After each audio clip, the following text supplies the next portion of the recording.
সারাদিন তোমাকে খুঁজতেছি আমি, আর তুমি এখানে এসে আমার খেতার উপর উঠে আরাম করতেছ। তুমি কিভাবে আছো? তোমার পায়ে তো ব্যথা।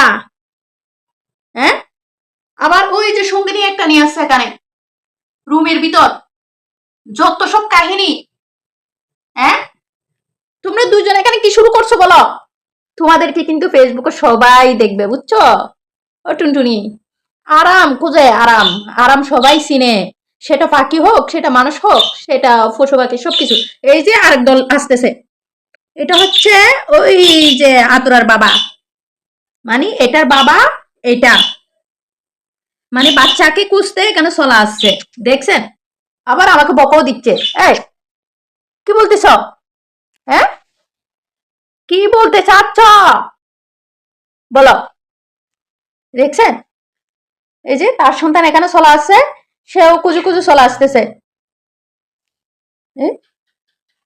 মানে ও পা দিয়ে হাঁটতে পারে না, কিন্তু দেখেন কত কষ্ট করে ও এখানে চলে আসে। ওর আব্বু চলে আসছে পাশাপাশি, এই যে ওর আব্বু এখানে চলে আসছে, বাচ্চাকে দেখতে চলে আসছে, দেখছেন?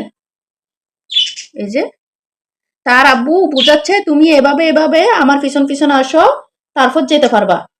এই যে সন্তান আর বাবার ভালোবাসা, এই যে দেখেন, তার সন্তানকে খুঁজতে রুম পর্যন্ত চলে আসছে।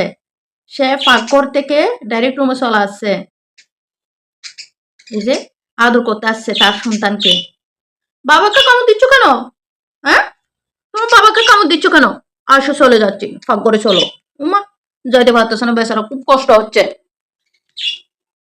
ওর ভাই একটু সমস্যা, তো কিভাবে জানি রুমে চলে গেছে। এই যে তোমার খাবার, এখান থেকে খাবার খাও। ওরে বাবা, খাবার খাচ্ছ? এই যে দেখেন সে খাবার খাচ্ছে, কিভাবে খাবার খাই দেখেন। আমার ফাঁকিটার জন্য সবাই দোয়া করবেন। ও আসলে একটু অসুস্থ, সে সদ্য কুষ্টি নিয়ে আমার রুমে চলে গেছে। ও তো আরাম, মানে আরাম খুঁজে বেশি, যেখানে একটা কাপড় পাবে ও ওইটার উপর উঠে বসে থাকে। আর এটার ঘর হচ্ছে ওইটা, ওর ঘর হচ্ছে কাপড় দিয়ে আমি আরাম করে রাখছি, কিন্তু সে ওইটাতে ঢুকবে না। মাঝে মাঝে ঢুকে যায় নিজের থেকে, আর মাঝে মাঝে কষ্ট করে আমার রুমে চলে যায়। তো সবাই আমার ফাঁকির জন্য দোয়া করবেন যেন ওর পাটা ঠিক হয়ে যায়। ওর মা হচ্ছে এটা, এই যে মহারানী। এই মহারানী কিন্তু তাকে একটুও ছোট থেকে খাবার খাওয়াই নাই, ওর বাবা খাওয়াইছে। যেখানে যাই তার বাবা খোঁজ খবর রাখে। এই যে আর দুষ্টু কতগুলো, ওরা কি করতেছে দেখেন। ওরা হচ্ছে সবসময় দুষ্টামি করে। ওই যে ওগুলো কিন্তু শান্ত। তুমি কে নো বাবা?